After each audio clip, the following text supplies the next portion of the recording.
بسم اللہ الرحمن الرحیم. کسان بھائیو، ڈاکٹر محسن کیانی آپ کے ساتھ گفتگو کے تسلسل کو آگے بڑھاتے ہوئے دوبارہ حاضر ہوں. امید آپ خیریت سے ہوں گے.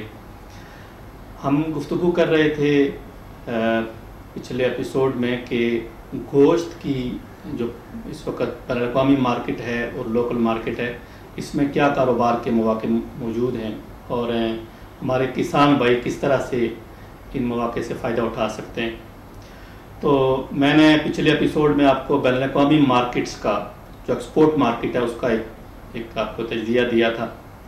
اب اگر ہم اپنی ڈومیسٹک مارکیٹ جو ہماری ملک کے اندر ریٹیل مارکیٹ ہے، اس کے اندر گوشت کی ضرورت کو تجزیہ کریں تو پاکستان کی اس وقت آبادی تقریباً 220 ملین سے زائد ہو چکی ہے.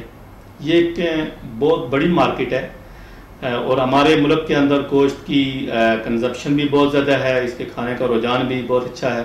2 طرح کا گوشت عمومی طور پر استعمال ہوتا ہے. ایک کو ہم ریڈ میٹ کہتے ہیں اور ایک کو وائٹ میٹ کہتے ہیں. جو چھوٹا اور بڑا گوشت ہوتا ہے وہ ریڈ میٹ کہلاتا ہے اور جو مرغی کا گوشت ہے اس کو ہم وائٹ میٹ کہتے ہیں.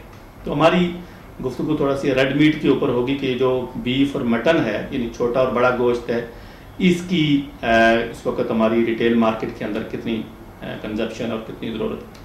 پاکستان کی جو اس سال کے اندر گوشت کی ٹوٹل پیداوار ہے وہ تقریباً 1.8 ملین ٹن کی ٹوٹل پیداوار ہے، جس کے اندر تقریباً 90% جو ہماری پیداوار ہے وہ ہماری ڈومیسٹک کنزپشن ہے، یعنی پاکستان کے اپنے شہریوں کی ضرورت کے لیے یہ گوشت استعمال ہوتا ہے. ہمارے ہاں ایک روایتی شادیوں کے اندر، مختلف فنکشنز کے اندر، گھریلو سطح پر بھی گوشت بڑا رغبت کے ساتھ کھایا جاتا ہے اور ایک کامن ڈش ہے. اس لحاظ سے ہماری ایک بڑی ڈومیسٹک مارکیٹ ہے اور یہ مارکیٹ جو ہے یہ بیسیکلی ایک بہت بڑی اپرچونٹی ہے ہمارے فارمرز کے لیے اور گوشت کے کاروبار سے منسلک لوگوں کے لیے کہ وہ اس مارکیٹ کو کیپچر کریں، اس کو ایک اچھی کوالٹی کا پروڈکٹ گوشت جو ہے وہ دیں اور اس سے منسلک اپنے کاروبار کو بہتر کر کے منافع بھی اٹھائیں. اس وقت جو ہماری گوشت کی ریٹیل مارکیٹ ہے اس میں 2 طرح کے رجحانات پائے جاتے ہیں. ایک کچھ اچھے ریٹیل چینز ہیں، جس طرح میٹ ون ہے، زینت ہے، اسی طریقے سے یہ جو میٹرو ہے اور ہائپر سٹار اور مختلف طرح کے جو سپر سٹورز ہیں اس کے اندر گوشت پیکنگ کے ساتھ اور اچھی ہائیجین وے سے صاف ستھرے طریقے سے وہ سلاٹر ہو کے کنزیومر کو ملتا ہے. اور دوسرا ہمارے نارملی ہماری جتنی بچری شاپس ہیں مختلف چھوٹے بڑے شہروں قصبوں کے اندر وہاں موجود ہیں.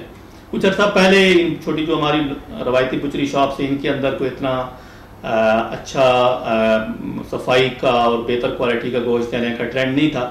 لیکن وقت کے ساتھ ساتھ جس طرح عوام کے اندر شعور پیدا ہو رہا ہے، لوگ جو ہے وہ صاف ستھرا اور اچھا گوشت لینے کی طرف جو ہے وہ آ رہے ہیں اور اس کو پے بھی کر رہے ہیں، تو اس حساب سے پھر ان لوگوں نے بھی اپنے معیار کو بہتر کرنا شروع کیا ہے. تو ریٹیل کے اندر ایک طرف کچھ اچھے ہمارے ریٹیل چینز ہیں، دوسری طرف ہماری روایتی شاپس ہیں، لیکن ان دونوں کے اندر بہتر کوالٹی کے حوالے سے ایک ضرورت بھی بن رہی ہے، اس کو پے بھی کیا جا رہا ہے. اور یہ بیکورڈ میں ہمارے جو فارمنگ کے اندر ایک ضرورت بھی ایک سینسٹائز ہو رہی ہے کہ ایسے فارم بنائے جائیں کہ جس کے اندر گوشت کی پیداوار کے جانور جو ہے ان کو تیار کیا جائے تاکہ اس ریٹیل مارکیٹ کو، اور جو پچھلے ایپیسوڈ میں ہم نے ایکسپورٹ کا ایک بہت بڑا پوٹینشیل بتایا تھا، اس کی ضرورت کو پورا کرے.